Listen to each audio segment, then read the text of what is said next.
Well, You're anyway. going to get yourself adult content if you're not careful. Say that again? Oh, yeah, that's right. Oh, and it's 10 o'clock. Let me say welcome to the San Carlos Computer Club. Let me hit the go live button, even though the stream is going out staggeringly. Yes, that is probably the funniest thing about the Kodi demo from last week is that YouTube, thank you, YouTube, for age restricting our club meeting. You must be 18 or older and sign in to YouTube to watch last week's club meeting. And I thought that was pretty silly. I couldn't find anything. I read through their terms of service, couldn't find anything where I was violating it. I think it's because we were talking about Kodi. I think that's the only reason, is because we were talking about Kodi. But it doesn't, there's nothing in its terms of service, its community guidelines that specifically says anything about what we were doing that would require an age restriction on it. But I do want to thank YouTube because it's the most views our club meeting has ever had. So whatever they were trying to accomplish didn't accomplish it. And I think that from now on, Bill has to take his pants off so that we get an age restriction. And hopefully it'll increase my viewership. Who says I have pants on? So yeah, Bill, just stand up and let's watch our rating change. Okay, so I have a comment on Kodi before you move on to something else. Okay, and keep talking. I'm just switching a microphone right now. I installed Kodi on my Linux machine, and after watching your presentation, I installed Oath on there with no problems at all, and have yet to succeed in installing anything else in any other add-on since then. I'm not sure what's going wrong. I follow those instructions the same as they have on Oath. I follow down through the instructions. Everything seems to work, looks like it installs, and nothing appears. I don't know what I'm doing wrong. I tried it a few times and a few different ones. Did you work from that list that I posted for the meeting last week?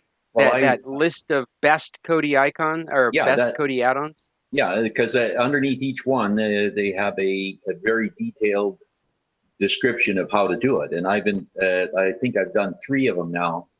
And they appear to work all the way down, but they don't show up on my add-ons list.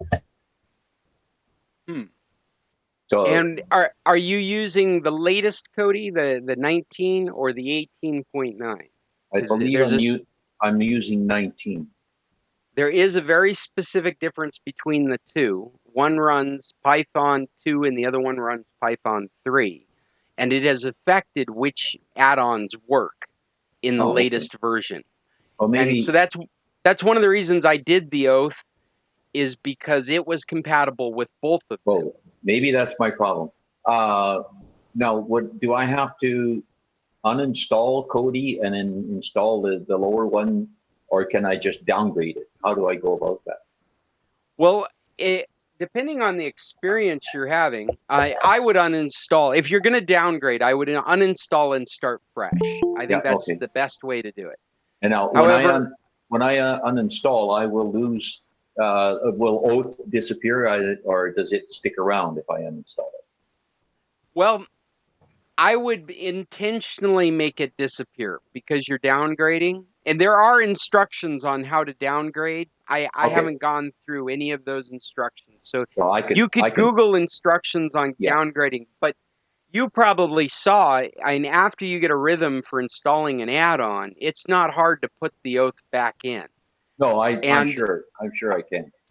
So and so my recommendation at this point would be just to wipe the whole thing and start fresh with the older version if that's what you want to do, or not wipe it at all, Bill, because these add-ons are coming online for 19 every day, and so it's just a matter of looking at the Kodi 19 best add-ons, and they'll be listed as the ones that are working in. I'll search for Kodi 19 add-ons and I'll try one of them. And I'll report back next week. Well, and you might try, just like I was doing the SoundCloud, please take with a grain of salt the weather girl in me that's saying that it should be working, but it's not. I mean, really, I've got a video stream going out to you guys as well as to YouTube, as well as I'm running web pages on 3 different monitors while we do this meeting. And so my computer is really at its max. It's peaked out. And then I'm trying to run Kodi on top of it. When I shut all this other stuff off and run Kodi to entertain myself, it's running really fast and not having problems. That's why I tie in my experience with doing these demos. I think we're going to have just a code word from now on is whenever you start to have trouble, we're just going to say weather girl. There you go. Everybody will know. Everyone will know. Hey, Weather girl experience. Scott, Yes. Weather girling. Scott, stand up and turn around. We'll see if you're qualified to be a weather girl. That's right. Do you think I have the right top on? No, it's the rumpus that qualifies. Well, that's okay, Paul. That's, you know what that's called. That's called, dude, sharing too much information. La colita. La colita. That is sexist. Because Yes, let's it have is. a weather guy up there. Okay. Yeah, have you seen the weather girls? They are sexist. Yes. There's a YouTube about them. Yeah. It's a good channel. Mexican weather girls. I'm going to have to Yes. go look. I'm going to have now. I know. I'm going to look. start my collection of weather girls so I can protest how sexist it is. Okay. So, Okay. Not, I have something to say. Remember it was last week or the week before, I talked about an old movie that changed my life as a child. Because yes. Briefly, this lady gets into a bed and she reaches down with her feet and she jumps up screaming, throws back the covers, and there's a shrunken skull.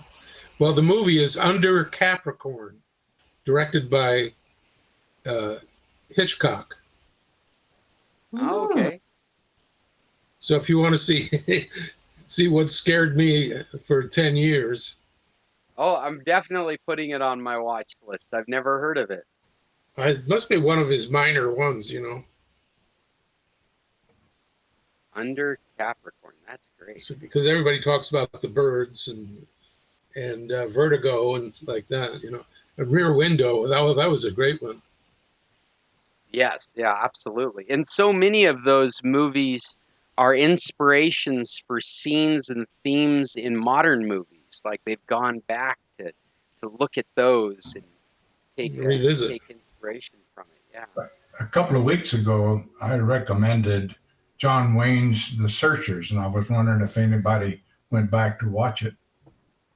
I haven't watched it yet, Chester, but I've got it on my watch list. Yeah, I did. I went back and started watching it. I know I've watched or tried to watch it before, but I have a real problem with John Ford, John Wayne movies that they look just like John Wayne's swagger when he's walking out the door. You know, it's very cliched, and I just give up. I'm sorry. I ran across, I thought you guys would find this interesting. I don't actually have a recommendation for I mean, I could probably pull one out because I've definitely watched a bunch of stuff this week. But what I found interesting, and I'll leave a link in it for today's meeting, in fact, I'll pass it to you guys if you want to take a look at it now, is a Reddit discussion thread asking people what their comfort movie is. The idea being that when you feel like you want your emotions lifted, what do you go to? What's your go-to movie?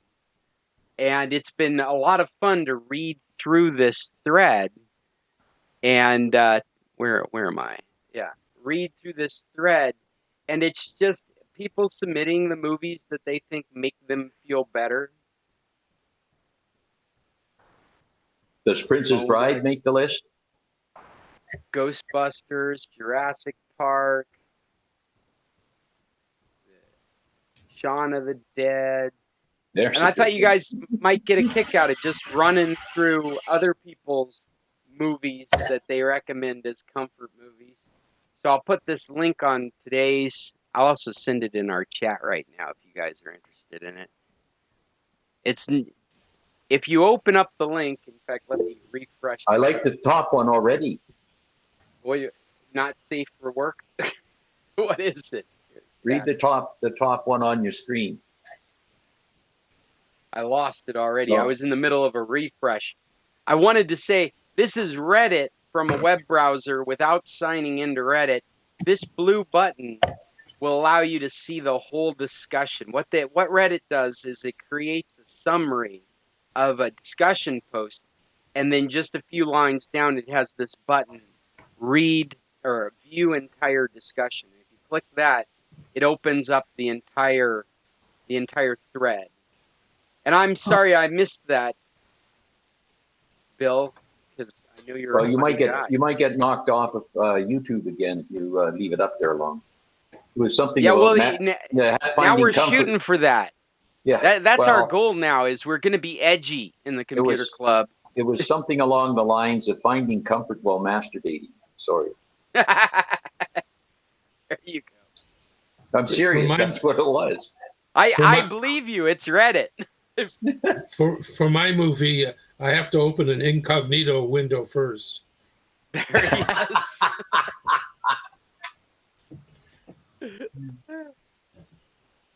So anyway, I'll put a link to it. I put a link. Did I put it in the chat? I meant to put it in the chat. Yeah, I put it in the chat. It's a good experience. If you don't, I spend too much time on Reddit. Reddit is my Facebook. I go to Reddit all the time. If you guys haven't spent any time on Reddit, their front page is really fun because what they have are thousands of discussion groups going on, and they vote up the topics and the comments, or they vote them down. And so what the idea is that the cream rises to the surface, and on their front page, it's all cream from every one of their discussion groups. It's a huge page of what everybody in those discussion groups thought was the best comment on the best topic. Okay, so I went to it, Scott, and I saw what you said about view discussion, and then it says sort by best, and Galaxy Quest comes up, but then there's all these comments about different things. It's not like a list. Right, it's not like a list. It's comments based on this topic. What is your comfort movie? And so you'll find where people have written a movie, and then there's a half a dozen people that commented on that movie. Or people just making wise-ass jackassery because it's Reddit. It's the Reddit culture to be that way. It's actually a good primer into Reddit. Reddit can get really, really nice and fuzzy, and it can also get really dark and dirty. It's all over the board. But it's an interesting. I was just scrolling through it last week. This discussion group. I would have mentioned it last week, but we were doing the Cody thing, and I was just picking out movies that I hadn't thought of that I thought would make great movies to rewatch or to watch for the first time. Well, I know what mine would be, and I didn't see it on there, and I scrolled down quite a ways. But Bill said Princess Bride, and I say The Sound of Music. So. Okay. I'm a fan of both for different reasons. Does Reddit have a search engine? It does. Let's see, what's its format look like? I'm usually using Reddit through an app, but right at the top of Reddit is a search right here. Like we've been talking about Cody, I can do a search on the word Cody. There's a Cody group. There's Cody add-on group. There's Cody add-on builds. It's probably people making add-ons. Oh, here comes Sid. Good morning, Sid.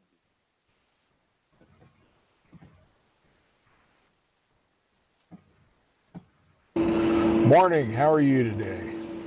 We're doing good. We were just sharing recommendations and talking about Reddit. And right now we're looking at Reddit. So we did a search on Cody and Reddit, and one of the things that came up with was the Cody group. There's 103,000 members. These are the people that Sid, I'm gonna mute you.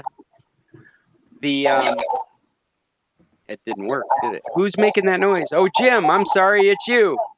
What? I'm muting you. Okay, I Go did. ahead and censor me for other people. Okay. And so this is just a discussion thread in the Cody group. Each one of these in Reddit is a topic that was started. And it is, this pin means that it's been stuck up there by the person that's in charge of the group. This right here has been voted up to the top. Cody is not an interesting group to be in right now. What's an interesting group to be in? What should we search for? News? I can't see where you find the search. It's right at the very top of the Reddit page. Here, let me go back to the home page. It's got a magnifying glass. It says search. You see it right here? Oh, just a minute. Hold on. Right at the top here. Well, you must be logged in. No, I'm not logged in. I don't have a Reddit account. I read Reddit like I read the Wall Street Journal. I don't sign up for anything. Oh, ask Reddit. Log in, sign up.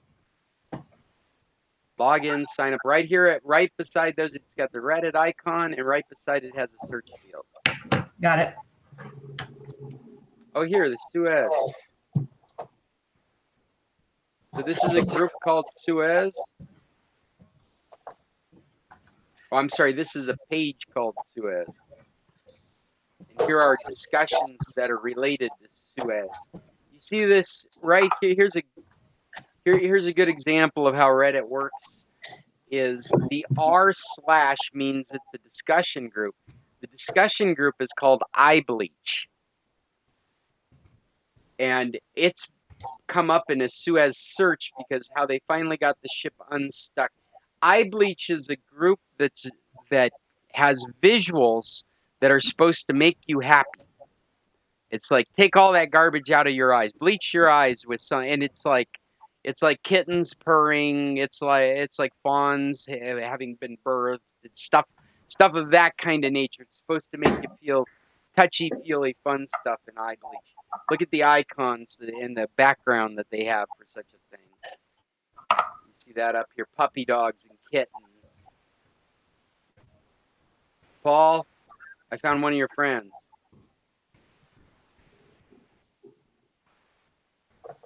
This is what the iBleach group looks like. That was a sea otter. Yeah. Look, there's rescue dogs outside the Suez. So, Scott. Yeah.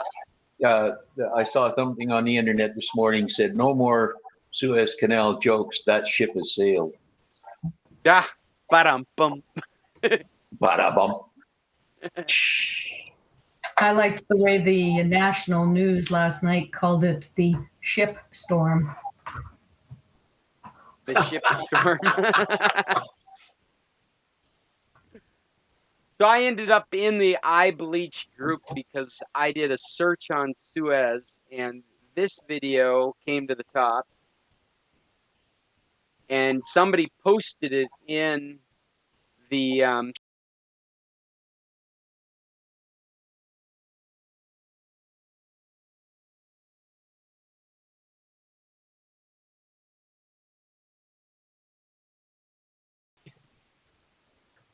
So you're proposing this is an alternative to Facebook. No, not at all. Not at all. But I use it like my Facebook. As people spend ridiculous amounts of time on Facebook, I keep finding myself spending ridiculous amounts of time on Reddit. Okay, well, I do Facebook, but I also do the WhatsApp, not San Carlos bulletin board.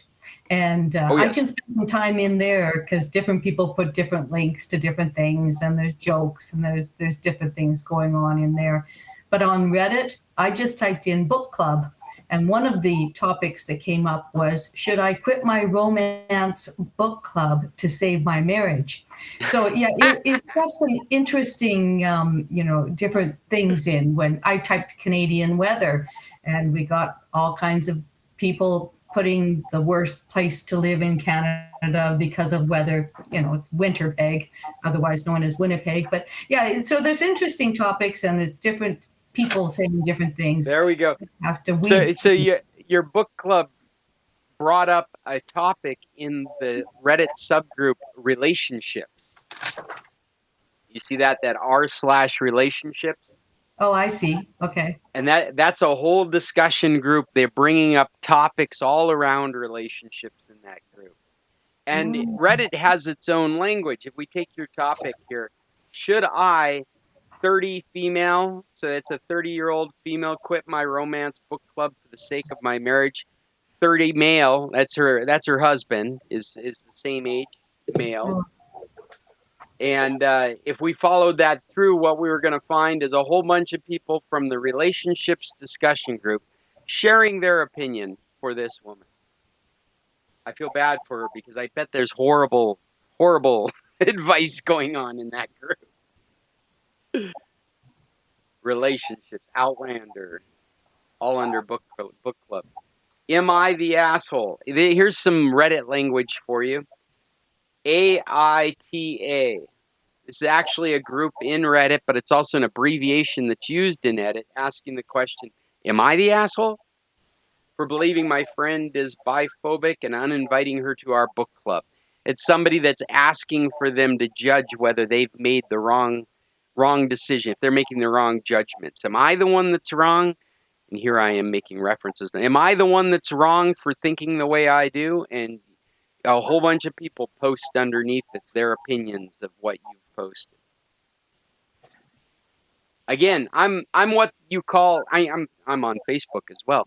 What you call a lurker. I'm somebody that finds it fascinating, and I read through it and find information that's relevant and helpful to whatever it is I'm doing, without having an account.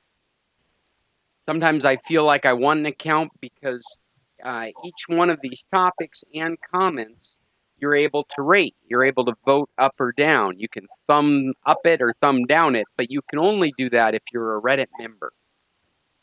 So can I ask a question?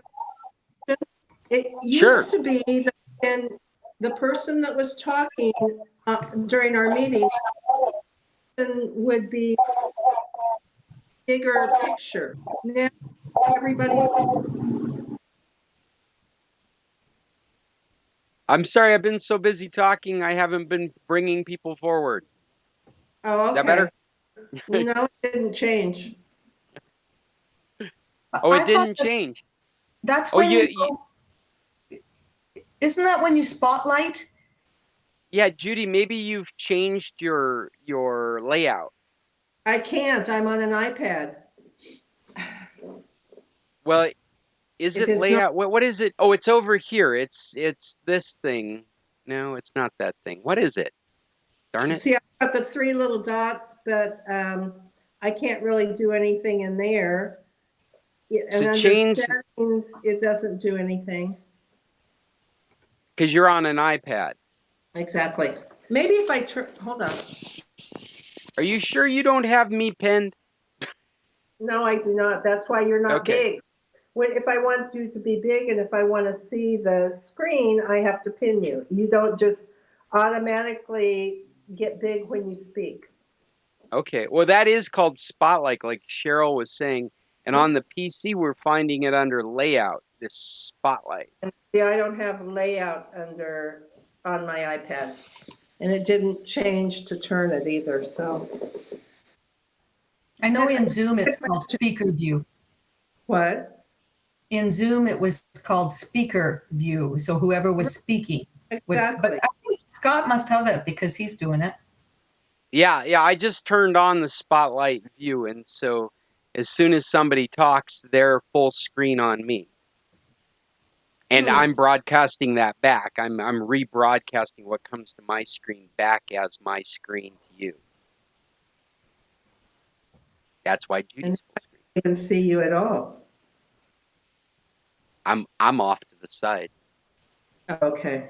Not on mine. Now you're gone totally. It must be the iPad view. It must be. Since we're talking about your iPad, do you use it in portrait or landscape mode? Either. Depends on which game I'm playing. But I mean for these meetings. Right now it's in landscape. Oh yeah? And right now it's in portrait. Oh, and that directly affects what you broadcast. Now you're in portrait mode. Okay, so there I am in landscape. That's very cool. Very cool. So can I ask a technical question? Semi-technical? Sure. That's what we're here for. If I have used my X Pro modem all the time, but when X Pro was off, a friend of mine said, oh, he just switched over to his Telcel modem. How do I set that up? Well, the way I see people typically do that around here is they literally have a separate Wi-Fi. So if the Telcel modem would be its own Wi-Fi, and what he would be doing is he would be going into his computer or his Fire Stick or whatever it might be, and literally changing Wi-Fi networks. Okay, so I would just plug in my Telcel modem, and I should have that option. Yeah, because it would broadcast, the Telcel modem broadcasts a Wi-Fi hotspot. And so your device, you would just be choosing to disconnect from the current network and connect to that alternate network. Okay. But if I wanted it to do automatically, I know we talked about that, but I don't remember what I'm supposed to have. I know I need a different kind of a modem or something, or... Yeah, what I've talked about many times in the past is where I've bought a router that's called a load balancing router. Yeah, and it's a TP-Link. It's like the best priced version of that kind of thing that you can get on Amazon in Mexico. And it allows me to put up to 4 different internet sources. And so it's supposed to be automatically moving our internet traffic across one or the other internet connections we have automatically. Sometimes, though, like this morning, I'm so concerned about being able to go out on YouTube, and right now it's working just fine. I will be disconnecting physically one of the internet connections to see if there's some kind of weird connectivity thing going on that's causing me problems. Whatever it was earlier today, it's completely gone at the moment. I hope it doesn't happen again. That was my question. Thank you. You're welcome. Well, we've gone through some recommendations. Would anybody else like to add to our list before we're done with that? Oh, I thought we were on Reddit. I didn't know we were on recommendations. Okay, I watched... Oh, unless you want to do more. Reddit was impromptu, like so much of what we do. I watched Gena and Georgia. It's a teenage girl mini-series, I guess, or maybe it's just the first series, and about 9 episodes. And it was interesting. I quite enjoyed that one. Drama, and then comedy. I also watched a movie called The Honest Thief. Oh, I've seen that. I mean, I haven't seen it, but I've seen the ad for it. Yeah, it was okay. That's an action movie, right? No. Well, I guess maybe. I don't know. Who's in that? Is it Liam Neeson? That's the one. I was going to say, I just lost the guy's name, but yeah, it's Liam Neeson. And the woman that was, I don't know, she played doctor on one series or something. Shepherd on. Oh, okay. Grey's Anatomy. But anyways, it was an okay movie. He had stolen all this money, and now that he was in love, realized that money wasn't what he needed. What he really needed was somebody to love, and he wanted to be honest. So he contacted the FBI and said that's who he was. And at first they didn't believe him, and then got some crooked cops that stole all the money. So, anyways, it was a nice little escape movie the other night. I can't get Yuya to watch Liam Neeson movies with me anymore. She's like, he always plays the same character. I like his character though. Ever since Schindler's List, I've enjoyed him. That was an excellent film, and he was very impressive in that. And the funny thing is, even though she feels that way, I like his action. I like the Taken movies. I found them dumb and fun. And you know, my first experience with Liam Neeson is through the superhero world. With Darkman, and if you have any appreciation for that genre, you have to appreciate Darkman. It's awesomely done. It's a Sam Raimi movie, and he couldn't get the rights to a superhero movie. This is back when Sam Raimi was really kind of trying to break his way into Hollywood. And so he finally just wrote his own superhero. And so it is so well done as a comic book movie that you don't realize it's not coming from a comic book. Of course, you have to be somebody that appreciates that genre. But you really get out of that movie thinking, you can't believe it didn't start out as a comic book. It all just came out of Sam Raimi's mind. What's it called? Darkman. Appreciate it for what it is, because it's not. It's pulp. It's pulp fiction. It's popcorn movie, superhero movie, but it's really well done.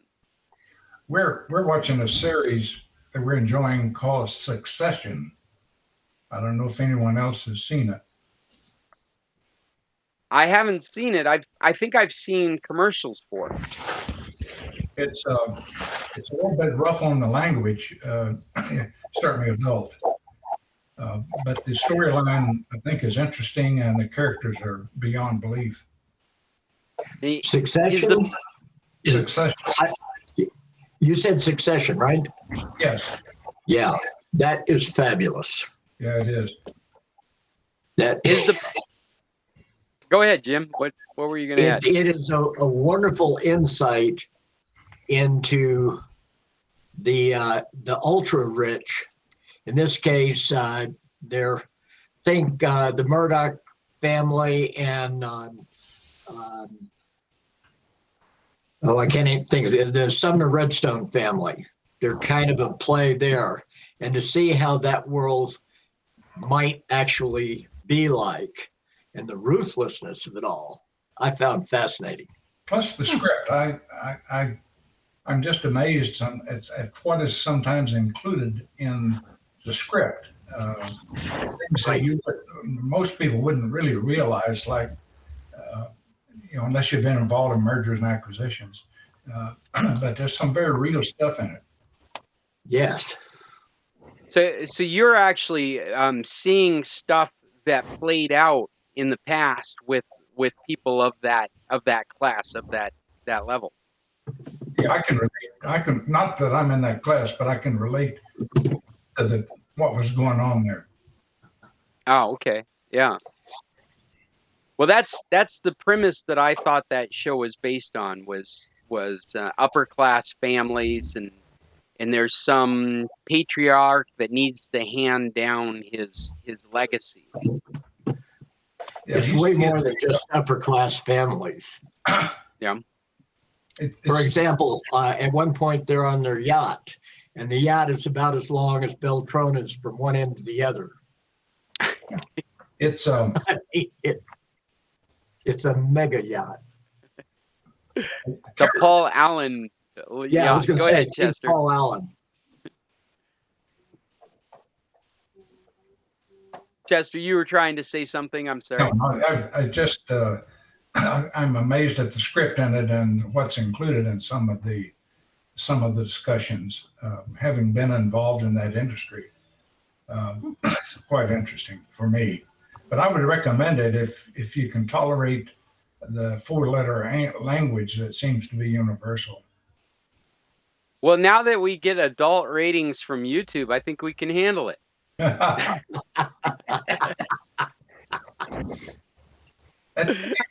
started The Falcon and the Winter Soldier.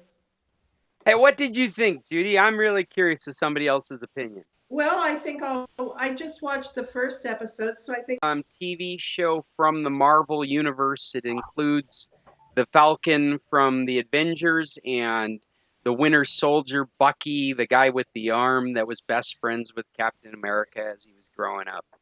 And they have made their own show. And Judy, I am curious. I found the first episode really kind of lukewarm. And even my whole family just like, wow, maybe it's building. Like my youngest daughter, my 13-year-old Bibiana, she's just bored with it. She didn't even want to watch the second episode, which is a complete turnaround from how we were with WandaVision.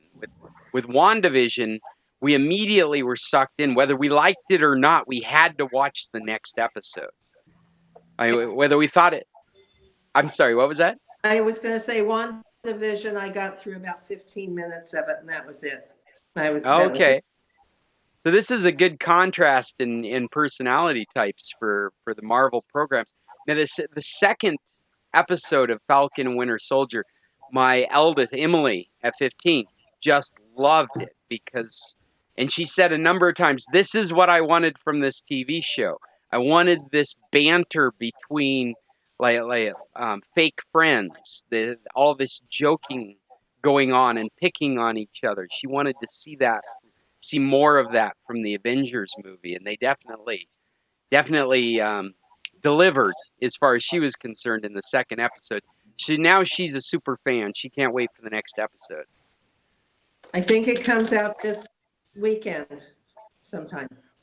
Well, your episode's already come out. The second episode has already come out. The third episode, right. I think they're coming out on Fridays. So we're waiting for this coming Friday for the next episode.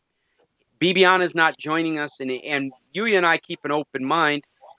We love superheroes, and we're just a little disappointed. Mm-hmm.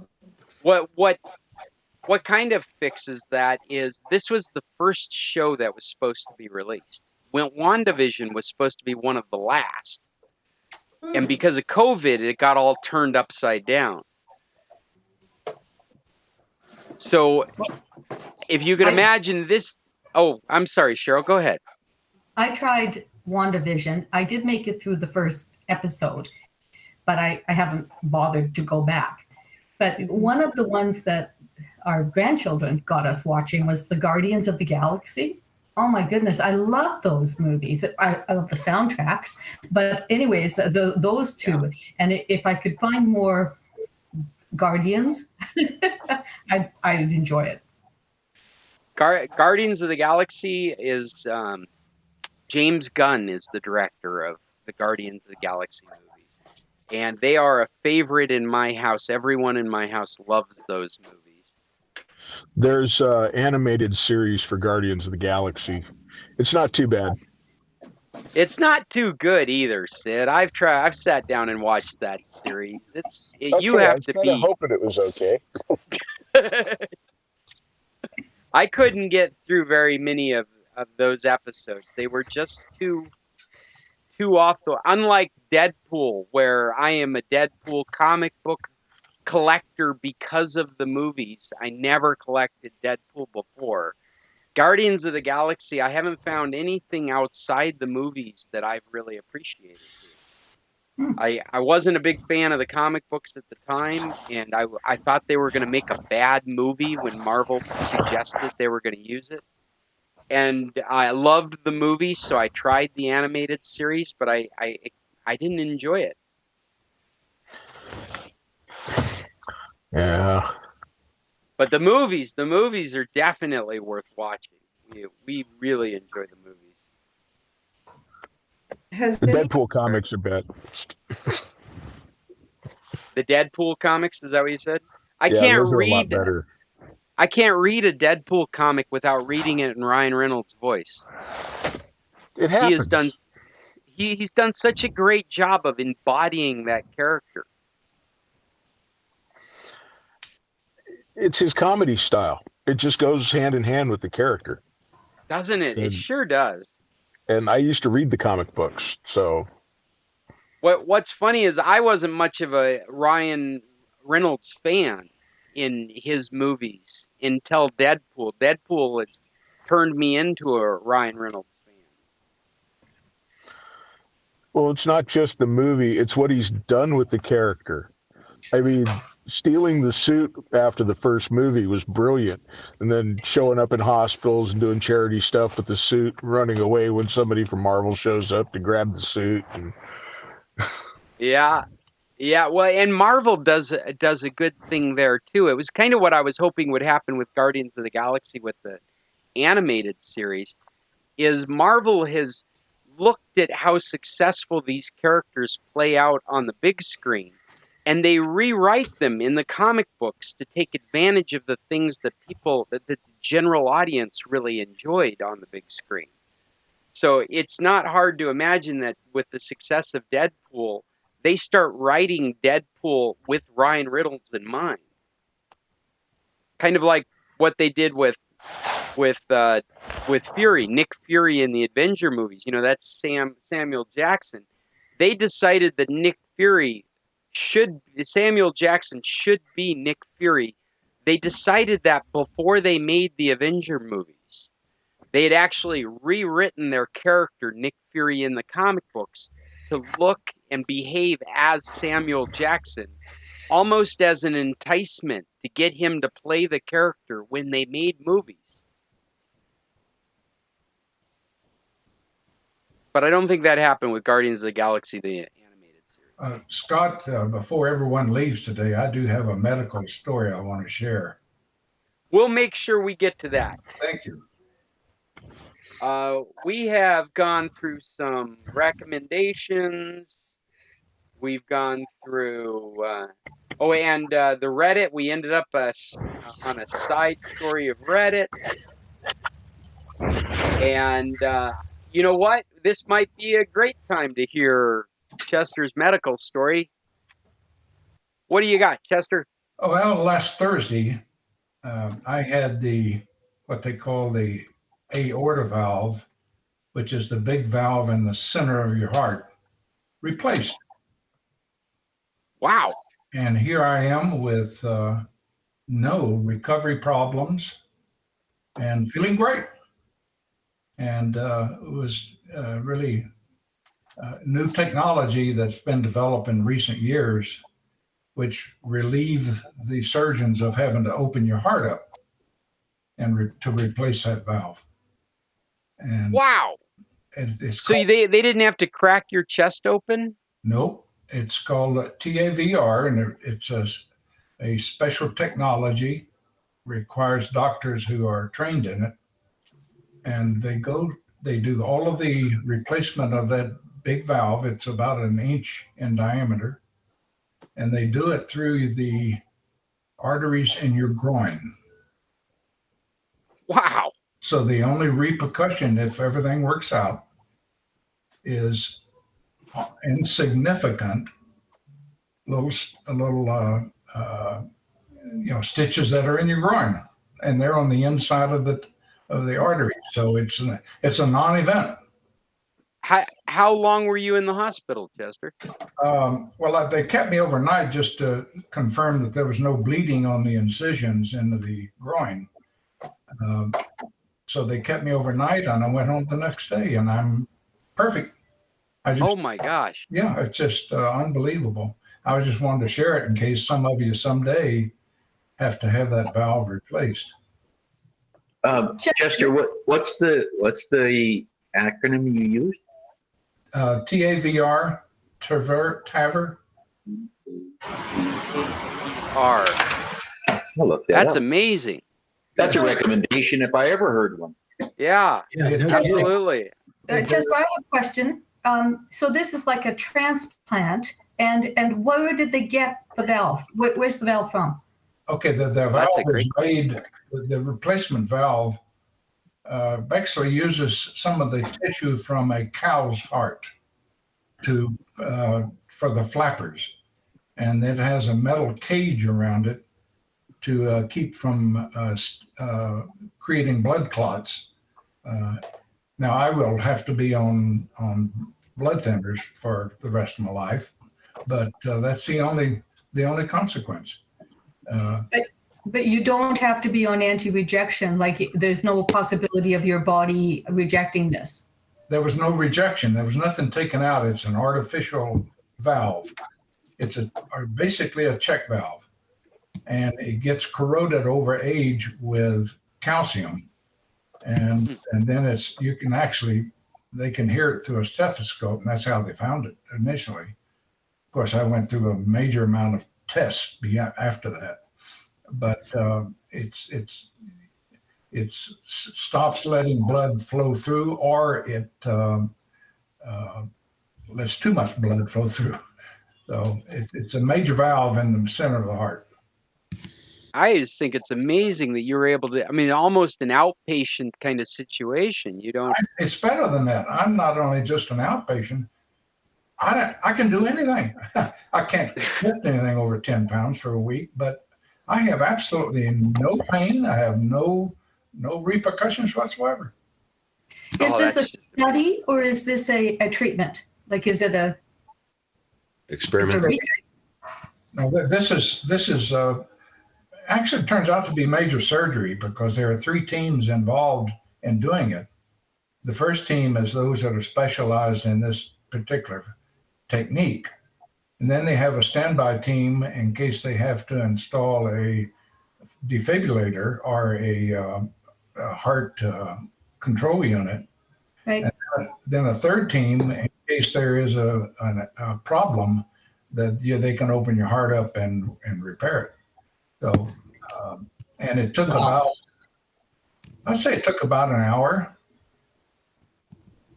Wow, that's amazing. I think that's the best tech we've heard of this week. No kidding. I'm sorry.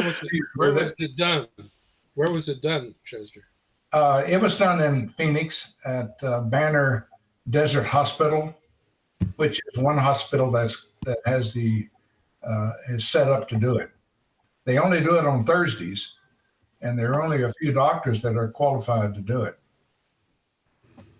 I have 2 questions, Chester. One is the valve that was replaced, did it have to be made for you special, or is that just something that they have available now? No, the only thing special is the size. And it may range anywhere from a 1/2 inch in diameter to 1 inch in diameter, the size of the valve. Actually, they're not replacing the valve. They're just putting this in the place of the valve that's there. And they expand the size. First it's collapsed, and they take it through your arteries into the end of that valve area, and they insert it in the place of the valve that's there, and then they expand it with a balloon, and it's locked in. That's just amazing. Nothing. There's no cutting. There's no stitches. All the stitches are in the groin where they went into the 2 arteries. But this part was like they just ordered it by size. It wasn't like we need to build a part for Chester. It's like we need the 1 inch part. No, that's right. That's right. That's really impressive. My other question for you, you don't have to answer if you don't want to, but I'm curious what led you to know you needed this surgery? Well, it was first discovered about 4 or 5 years ago. Just a routine, well, let's listen to your chest. And they call that a heart murmur. You probably heard that. And it's because it's sure, yeah, squish sound that they get through the and then after then the situation came up that I need a kidney procedure at Mayo, and my cardiac doctor would not authorize me to have that procedure until I had this valve replaced. So it was over time that it got to the point it had to be replaced before I could undergo significant anesthesiology in a kidney procedure, which is next. Oh yeah. That won't be so. This is modern. This is like the first step in preparing for some other treatments that you need. That's what you're saying. Yeah, you could say that, but but these heart valves go bad, and particularly with age, and often they have to just be replaced, period, and nothing else. And up until recent years, that was all done with open heart surgery, and the risk and recovery that goes with that. Yeah, I keep having flashbacks. I think I saw my dad was on our meeting, but I keep having, as you're talking, I'm having flashbacks to when I was 20 and Dad was having open heart surgery for a bypass, and just the amount of recovery he had to deal with was crazy compared to the idea that you're sitting here in front of us having a computer club meeting the next day. That's just amazing. Normal. So Chester, my question is sort of along the lines, but why you, like, why did you end up with this as opposed to somebody else that has a problem? Well, a lot of people have that problem, and it's primarily caused by calcium buildup. I would say it also relates to calcium that builds up in the blood vessel system. Calcium that builds up in the various functions of the body, including the lungs and the heart and the head. And some people develop more calcium deposits than others. So you said that there's only a few doctors that do it. How did you end up with one of the doctors that knew about this and did it?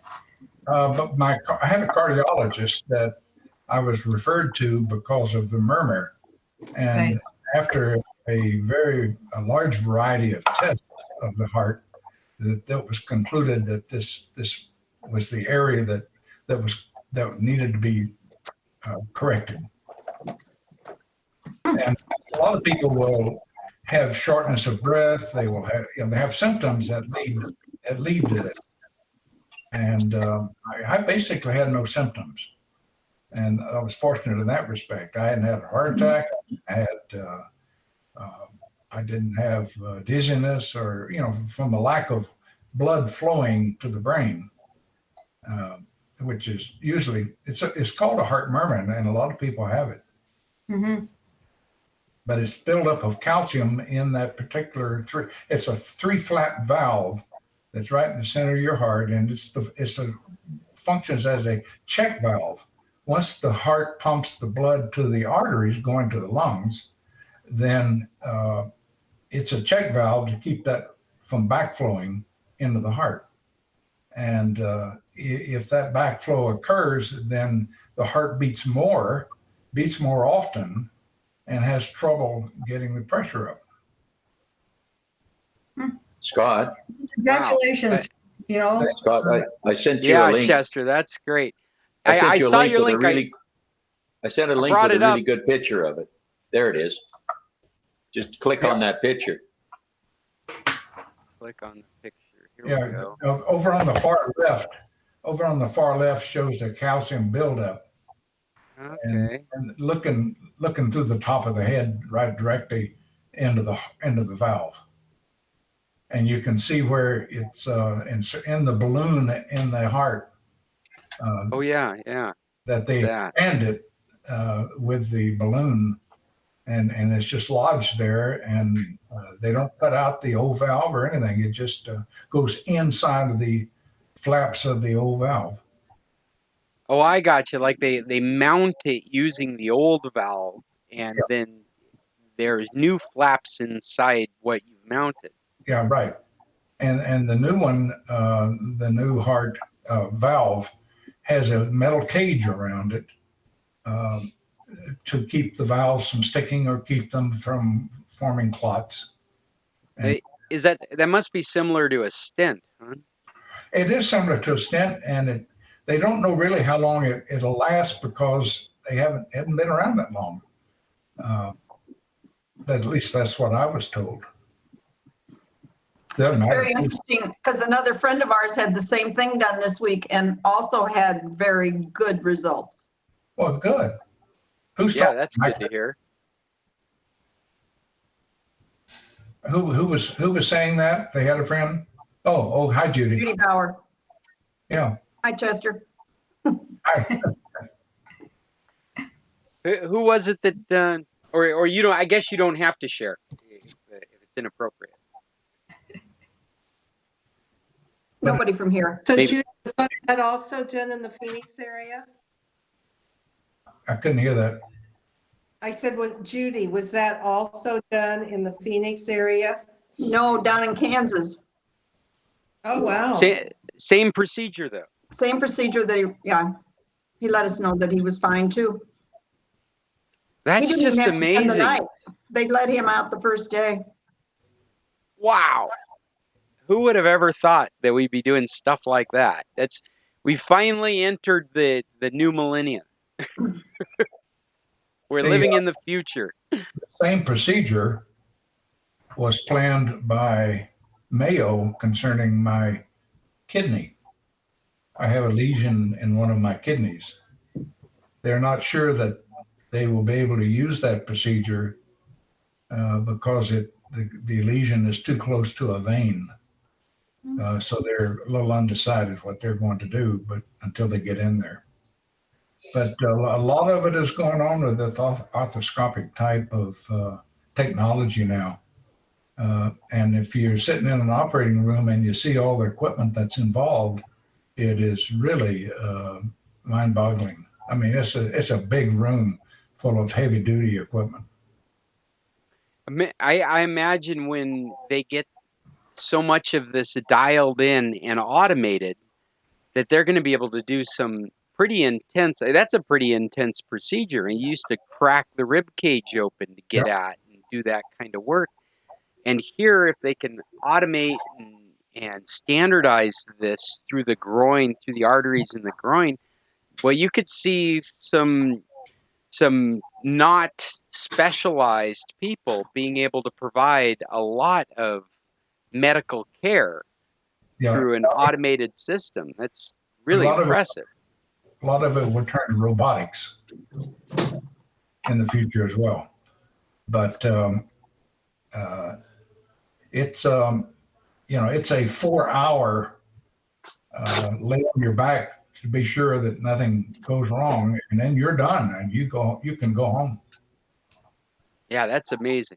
I'll state it again. I think that's the best tech we've heard today. I wanted to share it because when you get as old as I am, somebody will tell you one of these days, well, you have a heart murmur, and just be thankful that this stuff is now available.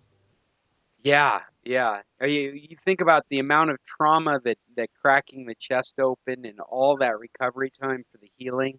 I mean, I know my dad, I don't know if he wants to comment on it, but I know he went months and months dealing with the scar and pain and tightness. And the risk. And just the risk alone, the infection risk. Yes, yeah, I will share some thoughts, Scott. Go ahead.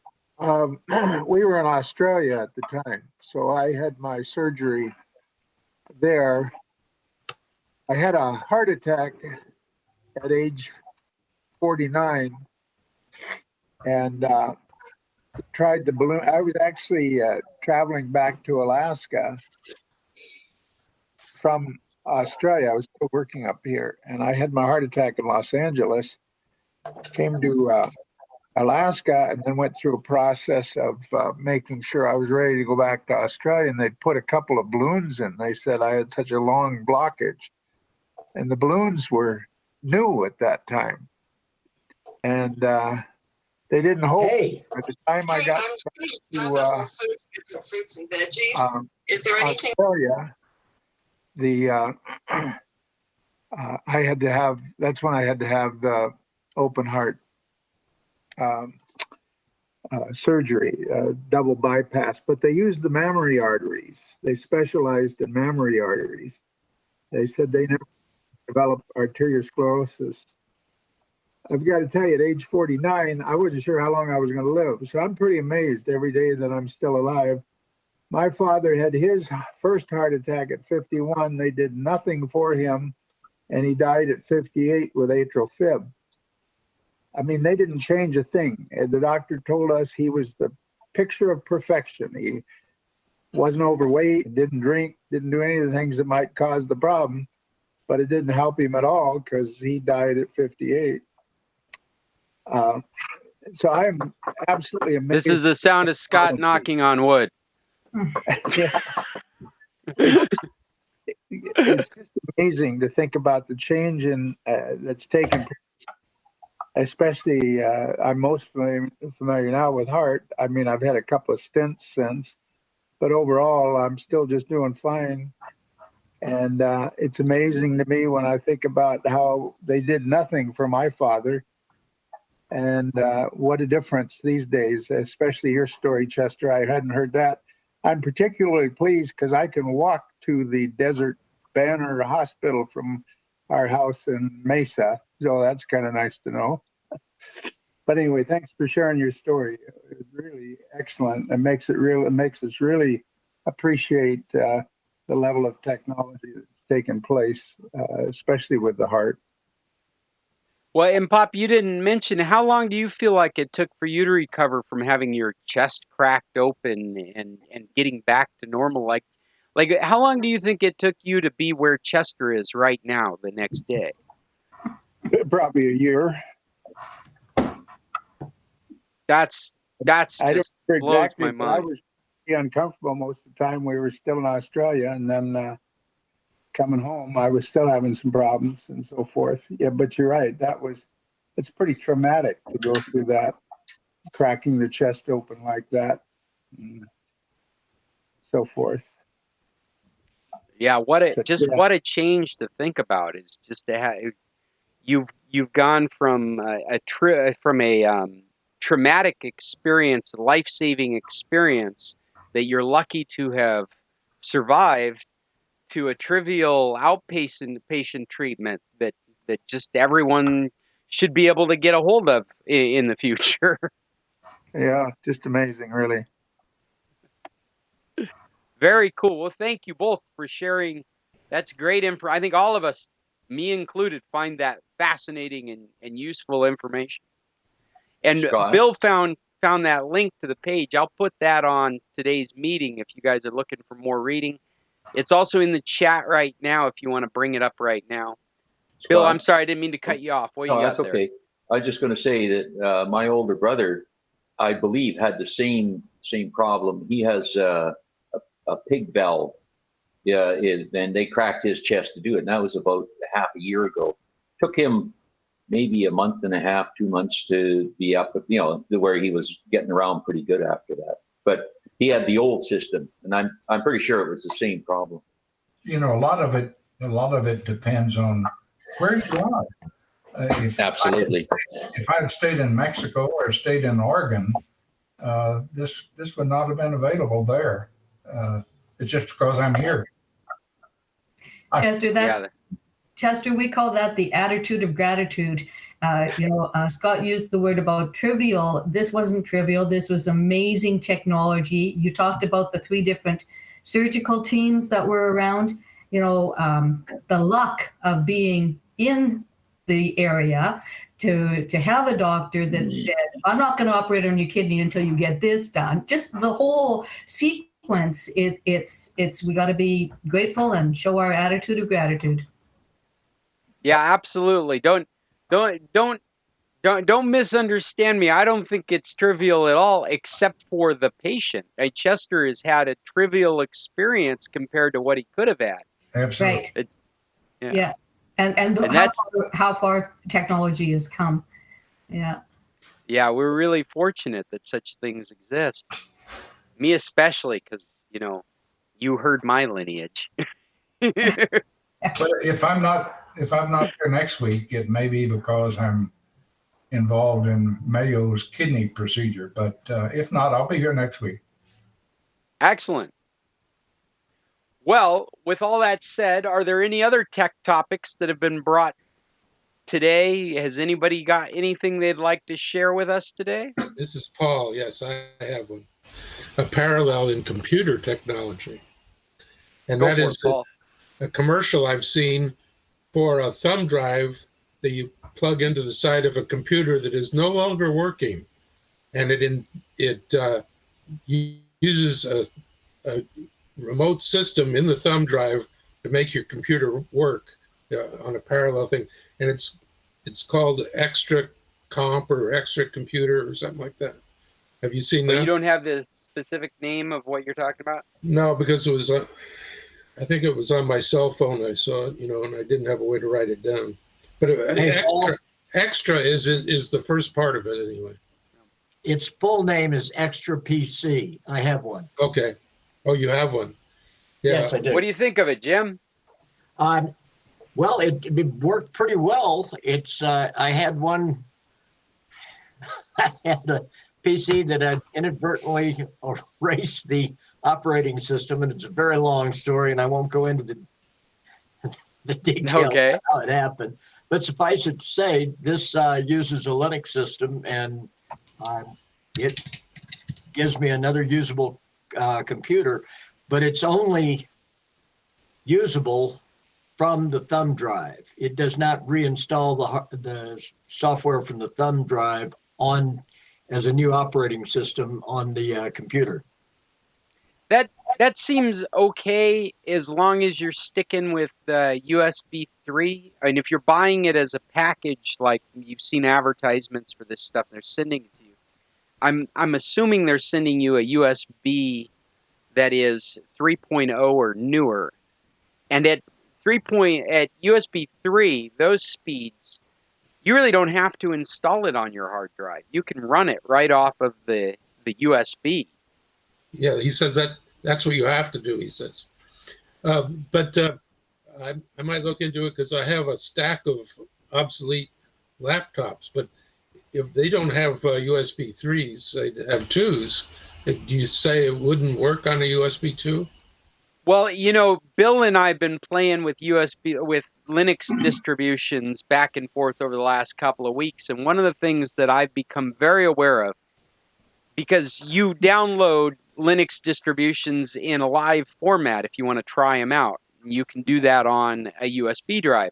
If it's a USB 2 drive, you can get it installed using that drive. But running the operating system off USB 2 is way too slow.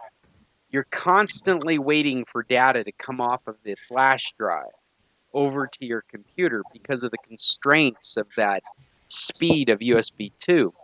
Whereas USB 3 is 10 times faster, it's much closer to the speeds of the hard drive as it's installed in your computer. And so you have that kind of experience running it off of USB 3.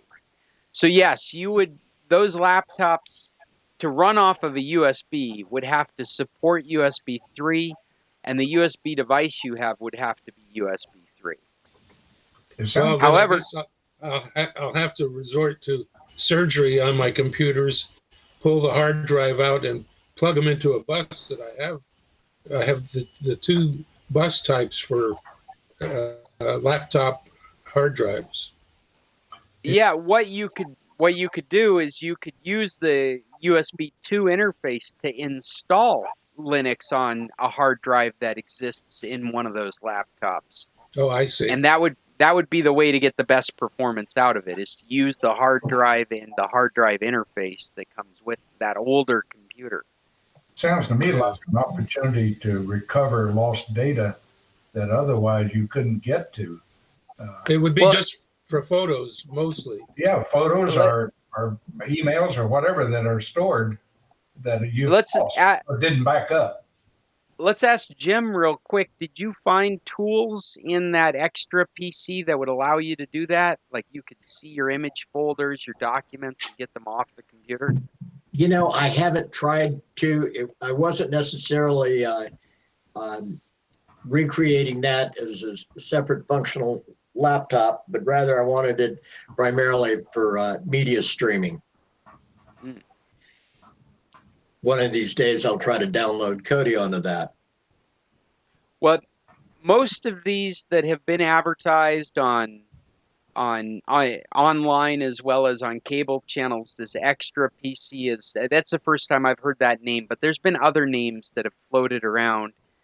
And it tends to be the same thing. It's some tailored Linux package with the drivers needed to make like 95% of the computers out there work, and you just boot up your old hard drive off of the USB, and you've got your old, did I say hard drive? Your old computer off of the USB drive, and you end up with a Linux-based operating system. Correct. And they're fairly robust. I'm sorry, did somebody want to comment? This leads to another question I have then. You know, there's those thumb drives that search your computer for photographs and extract them. Now, a couple of these computers that I have won't even boot up. If I used one of those thumb drives, would it pull my photos without even activating the operating system? I can say a definite maybe. That sounds like advice, expert advice, yeah. The problem with an old computer that might not boot up may be directly related to a failing storage device like your hard drive. And if that's the case, then you'll run into problems getting data off of the hard drive. I don't think any of them, none of them make a hard drive noise. But yeah, you just wouldn't know until you were investigating it. Yeah. But I mean, if you know the reason, like in Jim's circumstance, somehow inadvertently the operating system got toasted, well, then there's no reason to think that the hard drive is bad. I'm assuming Jim's referring to some story, some comedy of errors that ended up wiping out the operating system. Yes, it was. But in the end, there's no reason to think that hard drive has any problems, and so you would think that anything you're trying to get off of it should be working. Well, that sounds like when I was at work, when we first got our computers, a buddy of mine had his computer there, and he answered yes to the question, do you really want to format C drive?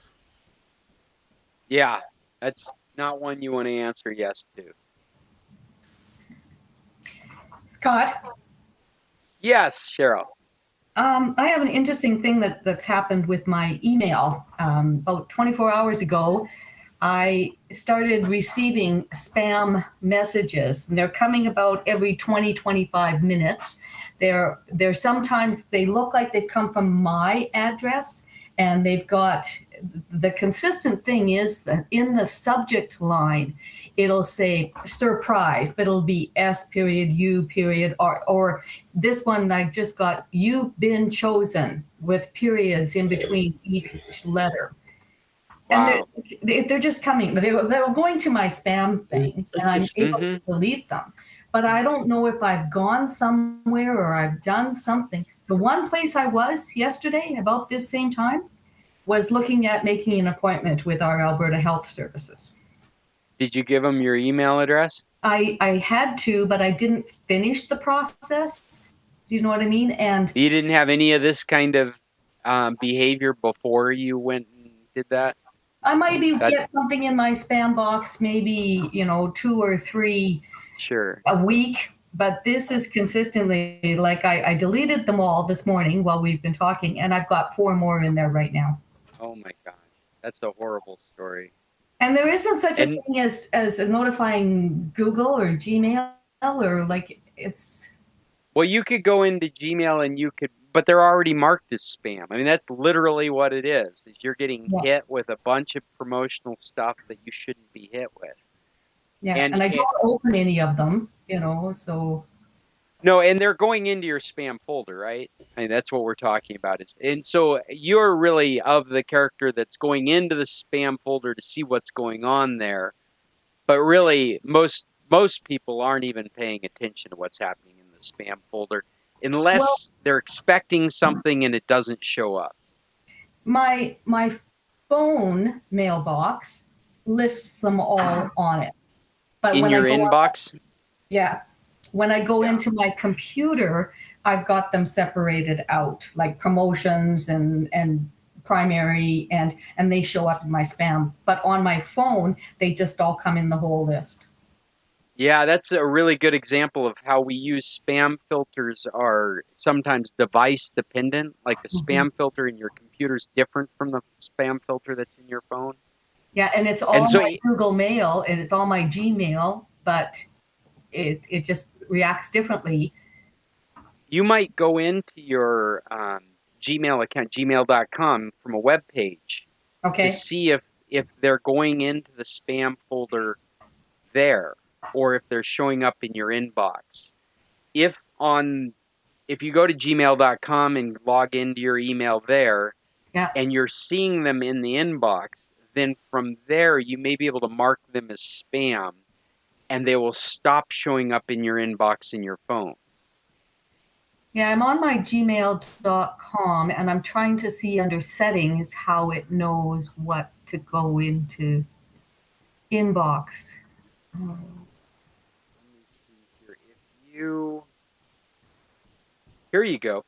If you bring it up and click on the 3 dots to the right in the corner, the ellipses, the sideways ellipses, one of the options is report as spam. Report spam, report phishing. Yeah. And so that would mark it as a spam email. That's when I'm like just over the 3 dots. Yeah, like here, I want to show you, but since I'm broadcasting on YouTube, I'm not going to show you my list of email because I want to maintain a certain amount of privacy. Wait, okay, I'm on my inbox. I've got if you're in your inbox, click on the email that makes you think that it's spam. And while you're reading that message, if you go all the way over to the right of the subject address line, there's a curled arrow, there's a star, there's 3 dots. 3 dots is the last one. It's got the date of the email, and then it's got a star, and then it's got a curved arrow, and then it's got 3 dots. Here, I'll show you on my screen this email. This is from a podcast network that I registered us in. And you can, I'm reading the message, I'm in my inbox, this is the subject up here. Just below it is the address, who it's to, and if you go over to the right of that, it's got the date of the message. Oh, so when it's got a star, it's got a reply, and here is the 3 dots. And down here it says block, it says report as spam, it says report as phishing. Oh, those 3 dots. Okay, I found it in our San Carlos post. Under more, I can block the San Carlos, report spam. Well, don't do that. You're working on the wrong email. Go find a better email to work on. So don't block me. Are these things phishing? I didn't read the context of it, but spam is good enough. If you're reporting phishing, then you're asking them to take extra action, saying that they're asking you for phishing would be, to give you an example of the kind of thing you'd report as phishing, is PayPal says somebody has gotten into your account and they've blocked it, but you need to redo your password. That is an email intended on collecting information from you. And that is different from spam. Okay. Whereas spam is just sending you unsolicited promotional stuff. Okay, so here's an interesting thing. So the one says Kohl, K-O-H-L, customer support. But when I put my mouse over it, it says Kevin A. Crichton at gmail.com. So it looks like it's using somebody's that I might know a Kevin A. Crichton, but the Right. They falsified it. It's enough for you to do nothing with it. I mean, you don't need to read it. You don't need to take it seriously. It's enough to make you realize how fictitious it is. Yeah. If it's from Kohl's, it says it everywhere. Right. But hidden under the name is the actual email account that it came from. Right. And it's definitely, Kohl's wouldn't be using a Gmail account or a Hotmail account. That's not Kohl's. And so I could click on more info. I really don't want to open any of these things. No. But I don't think that you're going to be able to get them out of your inbox. You're on a list now for some reason. Somehow you've ended up on a list, and your own anecdotal accountants of what has happened makes me think that your Alberta Health Service webpage has gotten compromised. Yeah. And that they're grabbing emails and creating a list to market to.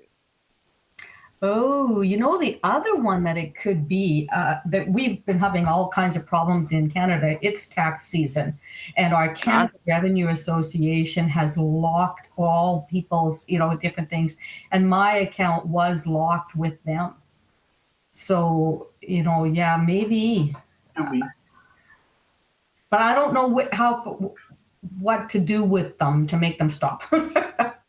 Well, like I said, I think if you go into your Google account and report them as spam, if you do open it up and you do report it as spam, they will no longer appear in your inbox. They'll go to your spam box. But as far as getting off that list, I don't see that happening. I mean, if I go in, if you want to ferret through a junk mail folder, you'd have a heart attack in mine, because I just have thousands and thousands of junk mails that show up, and I really rely on Google's junk mail filter to keep them away from me. Yeah. Okay, well, I'll continue to play with it, but it's been quite the 24 hours with spam messages. So. Yeah, I would do that to get them out of your inbox. And I would be wary of a lot of unsolicited stuff for the next few weeks, because who knows where that list of emails ends up. Okay. Right? It could end up in the hands of some more nefarious people than just sending you junk mail. Mm-hmm. And really, the best thing you can do is just be very conscientious about what's coming into you that's new. I'll tell you guys, I've said it when we used to meet in person, but I'll say it again. I'll just reiterate. If you ever get an email that looks questionable to you, feel free to forward it to me. I'll take a look at it and give you my opinion on it. I'm happy to look at it. But I think you've already determined that it's not real. It's trying to take advantage of you. Yeah. Have we got any other tech topics that we would like to bring up today? Bill, what's your Linux report for the week? No, Jim Cunningham has his hand up, but he was muted. Oh, I'm sorry, Jim. Bill, you got to wait. Well, I just wanted to describe something that happened to me this morning. It's really odd. I had been listening to music last night to go to sleep, woke up this morning, and my phone was frozen below a couple of superficial screens. It's an iPhone, and I could get the notifications, and I could get the whatever we call that section to the left of the home screen where you have a bunch of widgets. But if I clicked on anything, I couldn't get any further. And furthermore, I could not reboot my phone. I mean, it was just locked up beyond those first two superficial screens. And finally, I have, I don't even know what you call it. It's a dot. I'll show you on the phone. See that dot right there? Yeah. I had read in one of the Apple tips that you can create a dot that has a number of items that you might find interesting and useful. And the truth of the matter is, over time, I didn't find anything useful out of this. Just like look what the first screen is. I get it. It's like giving you a customize your own widget. Make your own widget. Well, that's exactly right. And I could get into that. And finally, I found somewhere, whether it was custom, no, it wasn't custom, but I found a place where I could do a restart from that little button. Oh, and I did, but I could not do a restart from the phone itself, by pressing two buttons on each side. I'm going to put a link in the chat right now that is Apple's official support page for restarting your iPhones. Okay, that'd be great. And this gives you the. I'm glad you brought this up because I was going to have to look this up anyway. I'm working on an iPhone right now that's in an infinite loop. It just starts up, has a gray apple, goes to a black screen, and restarts again. Gray apple, black screen. Restart. So I needed to look up these instructions. I put them in the chat if anybody's interested in them. I'll also stick them on today's meeting. But depending on what model iPhone you have, there's a different series of buttons that you hold down to get it to do a restart. Cool. I just went to it, and 6S is which I have, and I think it's the same as what Jim has there. But yeah, press and hold sleep wake button and the home button at the same time, and when the Apple logo comes up, you can restart. Cool. Yeah, and as far as the freezing, that's probably related to a specific app or a specific problem with your phone. Probably a particular app that's gone funny. And if you can narrow it down to that app, I would just recommend uninstalling it and reinstalling it to see if it goes away. We have so many apps on our phones now that they're getting updated regularly. Almost every 2 weeks, you'll find an update to every app that you have on your phone, in general. Somebody like me that has over 100 apps on their phone, every day there's a half a dozen apps that get updated. And occasionally, I have an app that goes nuts on me with no particular explanation. And I just have to uninstall that app because the update didn't take for some reason. Maybe even restart the phone and reinstall the app fresh. And when I do that, the problem has gone away. And it seems like a catch-all.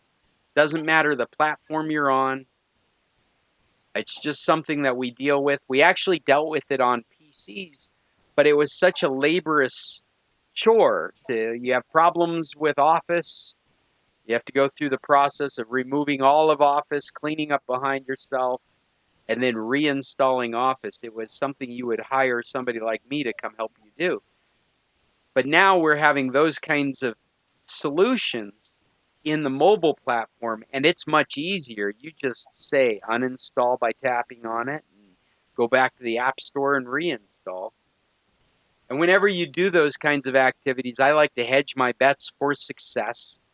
And I do that by doing things like I uninstall it and I shut it down. I give it 10 seconds. I turn it back on. I know it's a fresh on. And then I try installing the new app or the reinstall of the app that was giving me problems. And after I've installed it and proven that everything seems to be working correctly, I'll intentionally do another shutdown and a restart so that I don't have any surprises in the future, that it's going to continue to work without a problem. And I've had apps I've given up on because they never did come back to working the way they were supposed to. Something had gone wrong.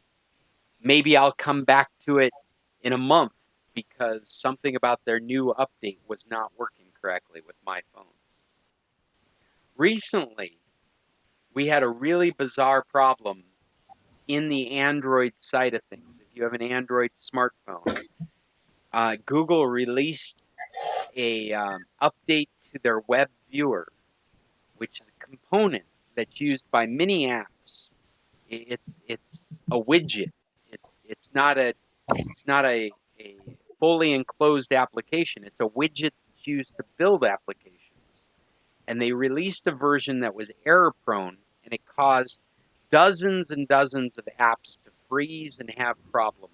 People not able to read their emails, people not able to use apps like Reddit, things of this nature, because they use this web view widget to make that app work. And the only solution was to wait and a new version would automatically install, or to have gone out on the internet, looking for solutions to these problems that we're not. Oh, here comes Yuya. Hello. Hey. I have a visitor. Hi, Yuya. What's everybody doing? Hi, Yuya. This is Paul. We're good. We're good. Yuya, I have a question for you. Paul. Paul, yeah. Whoa. My papers are in the office for a year now. Are they any good anymore, or do I have to start from the scratch? We hold down as much as possible. I was talking to the boss over there, and he said, they're expired. I'm like, That year should just pass from memory so that it's still good. Yeah, right? That's right. But I did some, I even signed some stuff on, but, now in March, he said, it's been a year. So we were thinking we're going to be there in April. Should we just go for temporary? Well, if you're going to be here in April, we might be able to do something. Are you sure you're going to be here in April? Yeah. April's in 2 days. And yeah, but in about 3 weeks we'll be there. The end of April. So let me talk to him because he had it in hold and he was saying, no, this is not good anymore. But okay. I'll get back to you in that. When we get there, I'll talk to you. Yes. Gracias. Yes. Gracias. Did you have a question for me? Any other questions for Yuya before she leaves? Does she know about your opinion of Mexican weather girls? She does. She does. It's hard not to have that opinion. That's the way it works around here.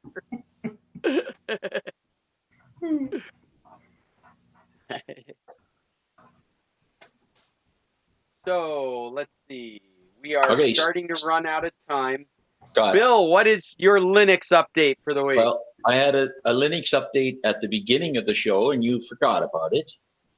And I said I would report back. But while we've been on the computer club, I have successfully installed Saran.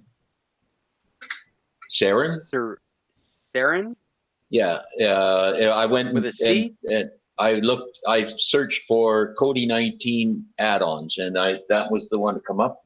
And it was successful in installing. So I think I haven't tested it, but it says that, like, I've got the right menu up here that says it's all ready to go.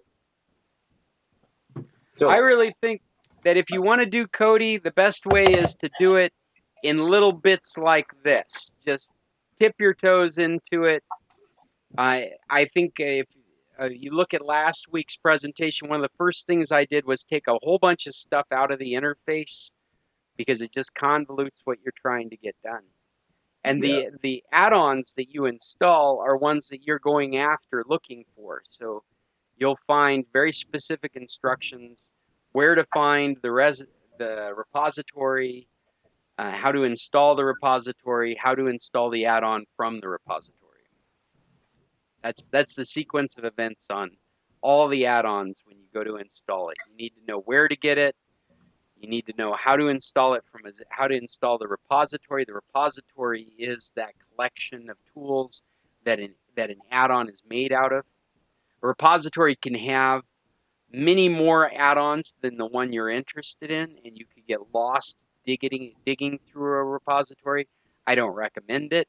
There's a lot of stuff that doesn't work right because there's a lot of stuff in development. I would only use a repository to go after the add-on that I'm interested in. Okay. Bill, I see your hand up. Yeah. Well, it was a finger, but it works. Okay. When I try to go to a movie, it says no dbrid accounts were identified.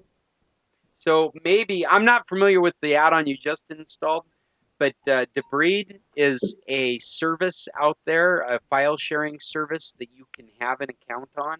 Yeah, I set up an account, but how do I activate it on Kodi? Well, it would actually be that plugin that you'd have to activate it on. So you'd either sign into it with that, or you'd ask to sign in and it would give you a number. You remember the track when I was talking about getting track authorized on where do I do that? Look in the settings of the add-on. Okay, I'll give it a shot. No, I can look it up. There'll be instructions somewhere, I'm sure. Yeah, you're just authorizing it to use your real debris count. Yeah, I set up a debris account before I put this add-on in, but I just have to tell it where it is. That's right. You just have to authorize it. Okay. The same with like subtitle accounts. If you're using Open Subtitle, you may have to give it your Open Subtitle account, which is free. You don't pay anything for an Open Subtitle account. Okay. Cool. Oh, this is still, and I'll put the link. Chester's Heart. Chester's Heart. I'll put a link to Chester's Heart on today's meeting as well.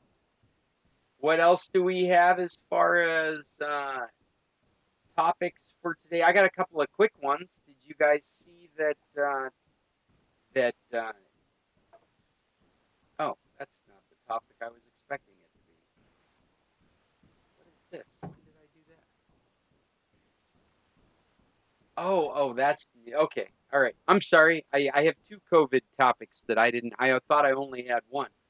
The one I was going to bring up is that maybe you read it.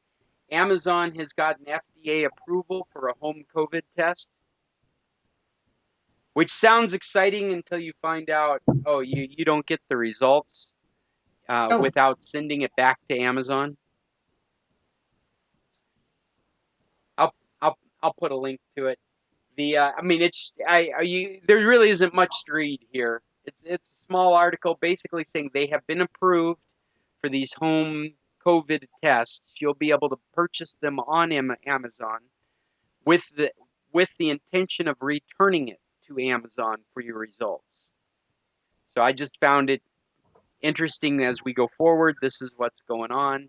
If you think about living in a place like Phoenix, Arizona, you could literally get a test, take it, and send it back probably in less than 24 hours.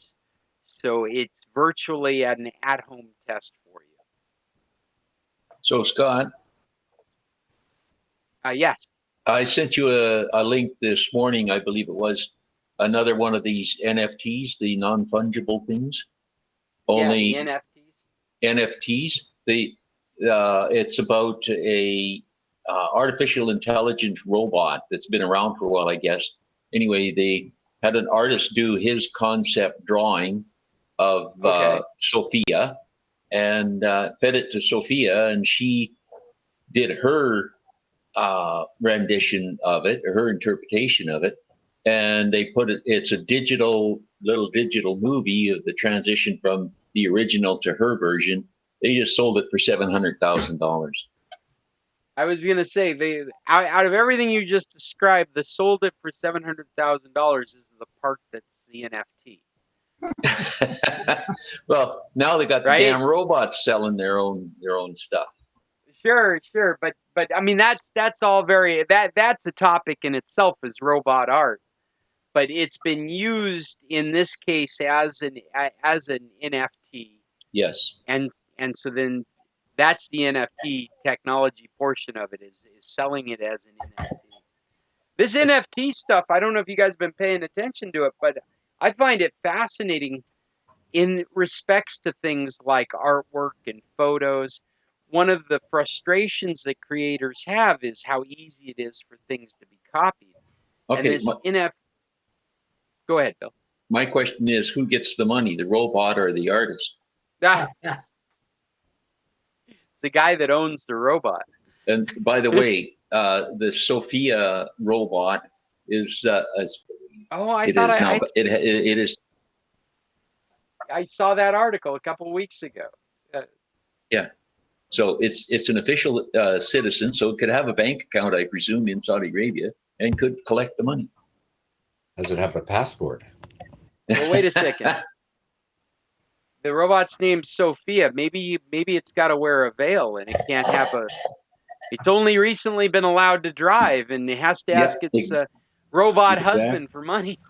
It still has to have permission from a male relative. to go outside. Or a male robot. Right. Hey, as long as the programmer's male, right? That'll work for Saudi Arabia. I wonder if she can she be a Mexican weather girl? A Mexican robot weather girl. They do that in Japan. They have AIs that run an anime character, and they perform on stage. They do weather, news broadcast, all that kind of stuff over there. Okay, That just is- as a YouTube censorship model, years ago, I ran across a site that was called The Naked News, and it was basically young girls doing the news and weather. They'd start out with their clothes on, and by the time they were done, they were fully unclothed. It was just amazing. I don't know if it's still around. I should search that. I was going to say, you're talking like that's not around anymore. Is that true? I haven't looked for that in a long time. Nope, still around. There we go. Oh, there we go. Don't ask any questions. Absolutely. It's still around. Yeah, that's absolutely RT. still exists. Russian television. It's Russian. Okay. Yeah, the Russians started that. I only saw it once, and I inverted my eyes before the end. Sure you did. Uh-huh. It's my story, and I'm sticking to it. And you read those magazines for the articles, right? I got to say, I'm proud of them for inspiring critical-eyed, media-conscious young readers with something to keep them involved. Well, I had to go to eye bleach by the time I was done. Yeah, there you go. We have got 4 restarts. I'm looking at my list here. We got Apple restarts in there. We talked about the COVID test. Oh, in case you're interested in where we're going, this is a half topic. I'd written some stuff on it, and now it's missing from my list. But apparently, Apple has already committed to their developers online, their developers conference, their worldwide developers conference, which you guys probably don't care about. I like watching what's happening. But it's a big deal. These conferences, these tech conferences where thousands of people would buy tickets and show up to, totally shut down over the last year because of COVID. And here we are starting into our second year, and Apple has already committed to doing only an online worldwide developers conference from June 7th to June 11th.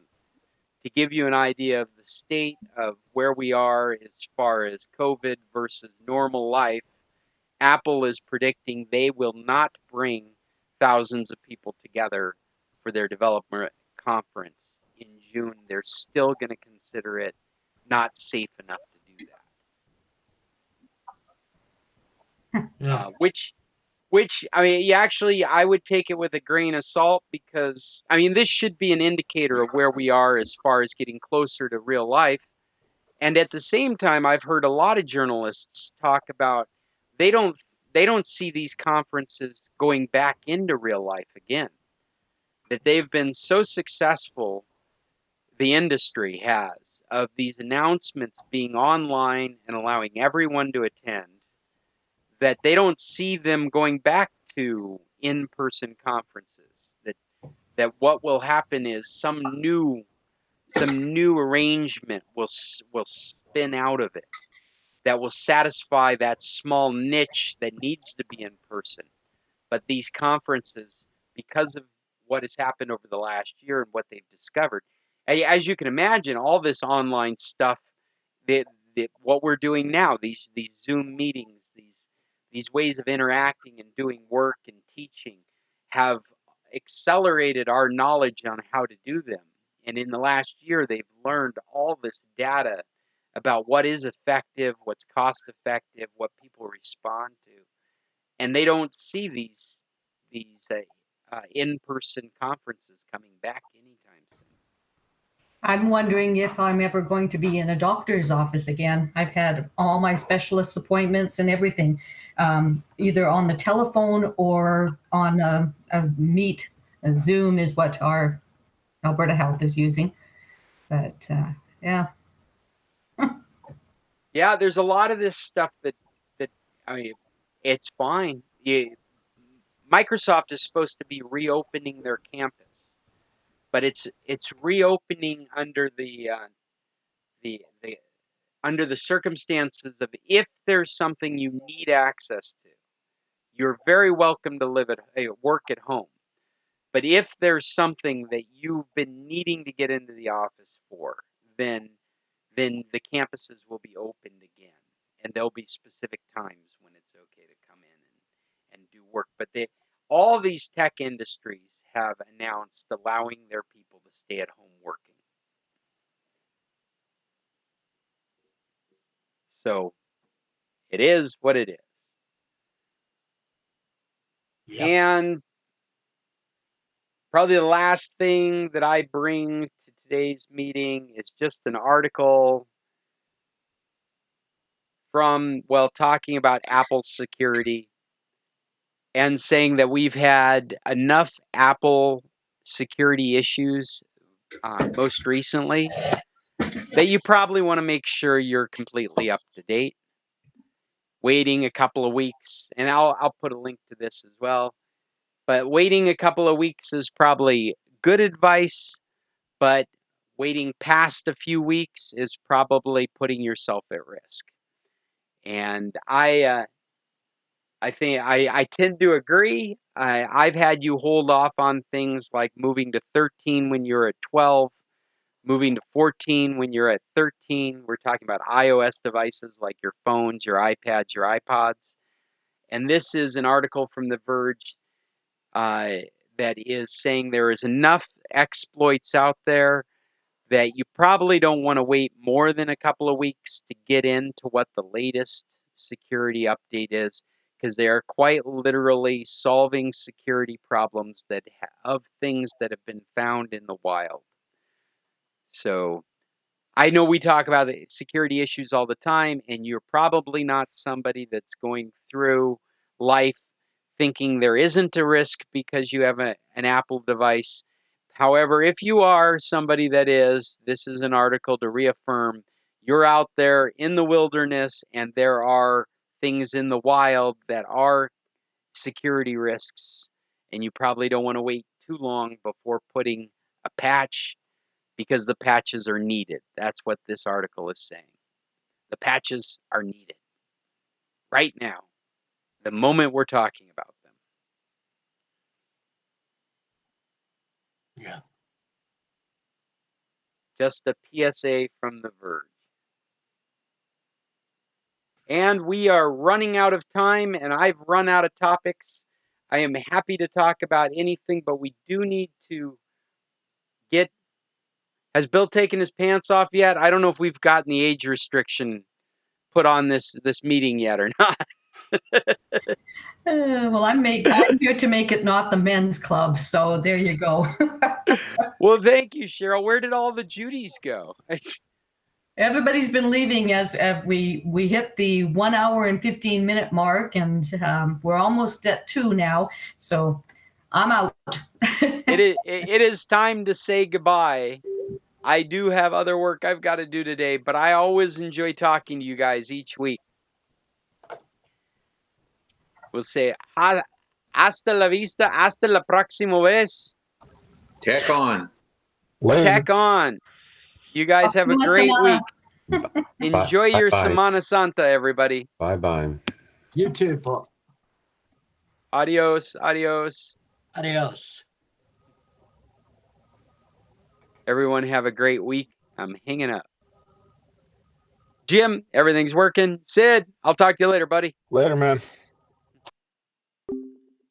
Well, in that